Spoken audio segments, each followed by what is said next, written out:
प्यारे विद्यार्थियों, आज आपको मैं मलिक मोहम्मद जायसी के जीवन परिचय पर थोड़ा सा प्रकाश डालूंगा, बताऊंगा कि अभी तक आपने गोस्वामी तुलसीदास की रचनाएं पढ़ी काव्य खंड में, और उसके बाद भक्ति काल के ही कवि जो है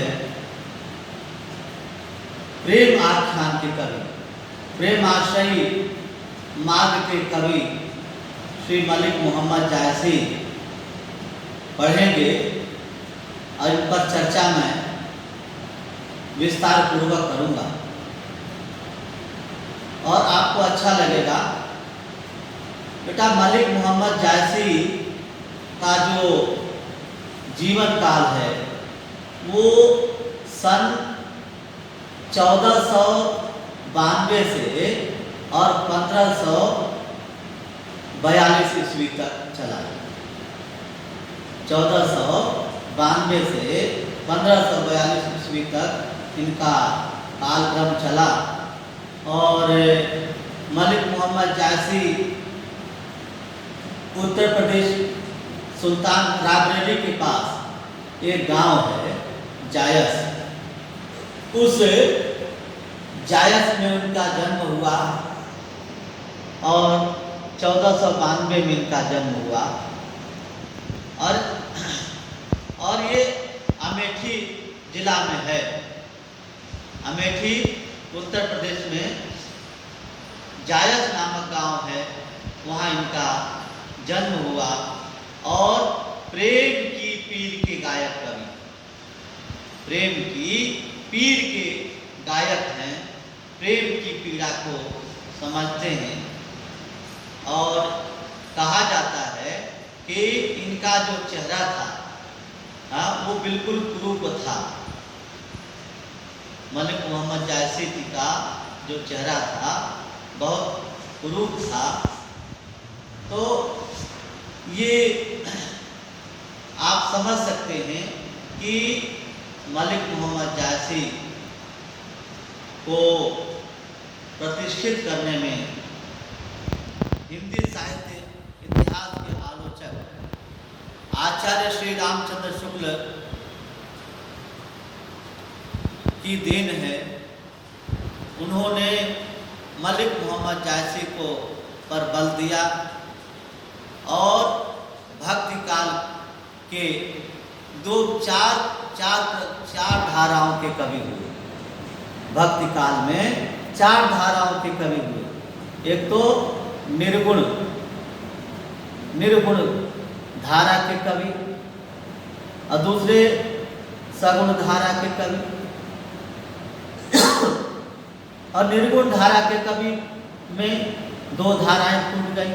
एक तो ज्ञान आश्रयी मार्गी धारा,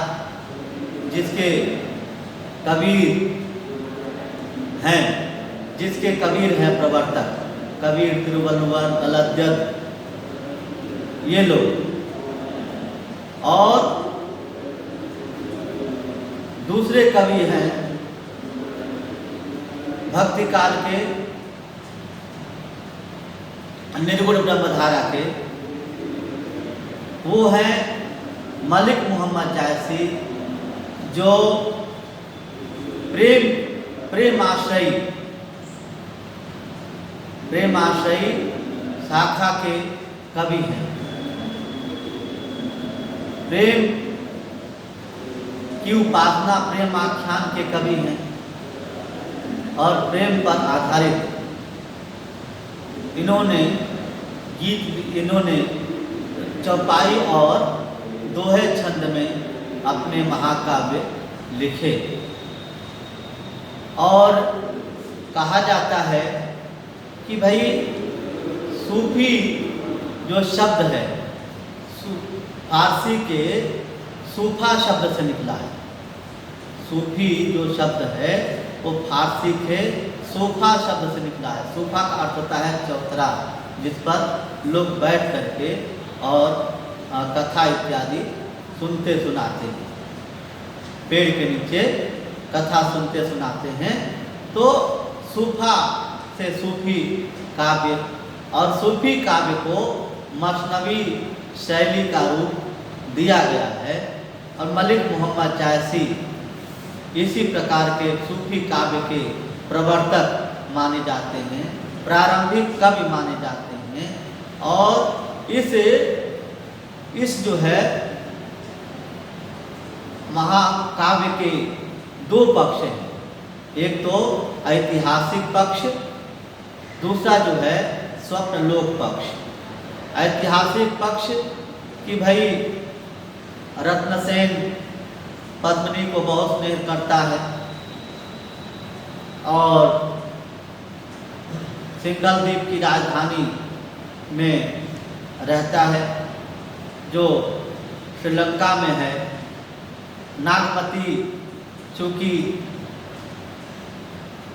सिंघल द्वीप की राजकुमार नागमती रत्नसेन की पत्नी है, लेकिन तोते के माध्यम से ये बताता है कि भाई पद्मिनी या पद्मावती वो जो श्रीलंका में रहती है, तो वो सबसे सुंदर स्त्री है।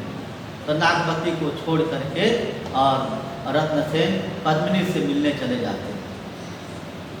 तो सबसे पहले मैं मलिक मोहम्मद जायसी की जो कृतियां हैं उन पर थोड़ी सी चर्चा कर देता हूँ कि मलिक मोहम्मद जायसी की जो रचना है, एक तो है पहली रचना है पद्मावत, दूसरी रचना है कान्हावत जो कृष्ण काव्य, तीसरी रचना है आखिरी कलाम।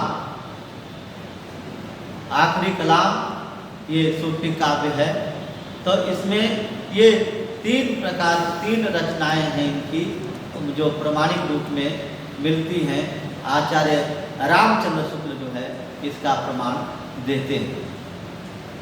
और चूँकि हालांकि उसके बाद अनेक कवि हुए, कुतुबन हुए जिन्होंने मृगावती काव्य लिखा, उस्मान हुए जिन्होंने चित्रावली लिखी, और कवि मंझन हुए जिन्होंने मधुमालती जैसा महाकाव्य लिखा, महाकाव्य की रचना की। तो बच्चों अब जो है मैं आपको आपके पाठ्यक्रम अंतरा भाग 2 कक्षा 12वीं के लिए जो अंतरा भाग 2 है उसमें जो कवि ने वर्णन किया, तो इसमें नागमती के विरह वर्णन के अंश अवतरण को लिया गया है।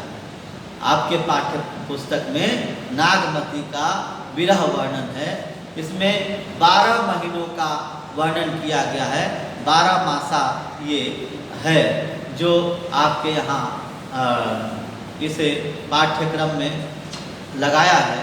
तो इस प्रकार से मैंने आपको, और 1542 में इनकी मृत्यु हो गई।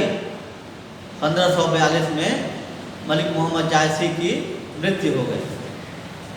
और इसके बाद उनके शासनकाल में अनेक कवि हुए। मैंने आपको गिनती कराई, आपको बताई कि ऐसे ऐसे कवि हैं। तो जो सूफी काव्य है वो प्रेमाख्यान पर आश्रित काव्य है, प्रेमाख्यान पर आश्रित काव्य है। ये निर्गुण धारा के कवियों में से। और दूसरे जो है जो सगुण साकार के कवि कौन कौन से हैं? एक 2 प्रकार के कवि हुए। एक तो कृष्ण मार्गी शाखा के कवि, दूसरे राम मार्गी शाखा के कवि। तो कृष्ण मार्गी शाखा के कवि सूर हैं, नाभादास हैं, कुंभन दास हैं, नंददास हैं, अनेक लोग हैं। और राम मार्गी शाखा के कवि तुलसी हैं, केशव हैं। हाँ, और चूँकि तुलसी को समन्वयवादी व्यक्तित्व कहा जाता है, तुलसी ने राम काव्य भी लिखे और कृष्ण काव्य भी लिखे, परंतु तुलसी के बाद प्रेमाश्रयी प्रेमाख्यान के कवि जो है वो मलिक मोहम्मद जायसी आपकी कक्षा में लगे हैं। इनकी एक रचना, इनका एक नागमती विरह से एक अंश लगा है, उसको आप थोड़ा सा पढ़ेंगे और इसमें पहले आप देखेंगे, मैं एक एक चौपाई पढ़ता जाऊंगा और उसका अर्थ जो है आपको बताता जाऊंगा। तो बच्चों, अब जो है अगहन महीने से, अगहन महीना अब आएगा, कार्तिक महीने के बाद अगहन आता है। इसमें 4 महीनों का वर्णन है, बस 8 महीनों का वर्णन नहीं है, 4 महीनों का वर्णन है। अगहन, पूस, माघ और फागुन। तो इसमें 4 महीनों का ही वर्णन दिखाया गया है, छोटा सा अंश इसमें लिया गया है। तो आप इसको देखेंगे और पढ़ेंगे, बड़ा अच्छा लगेगा। कैसे? अगहन दिवस घटा निसी बाढ़ी, अरे तू भर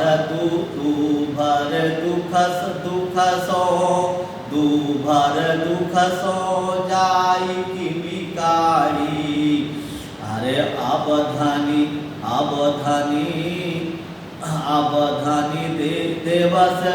देवस विरह भाराती, हाँ, अरे जरे विरह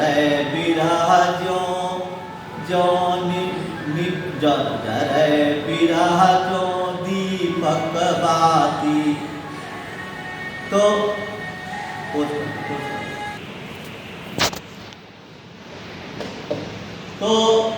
इस प्रकार से बच्चों, अब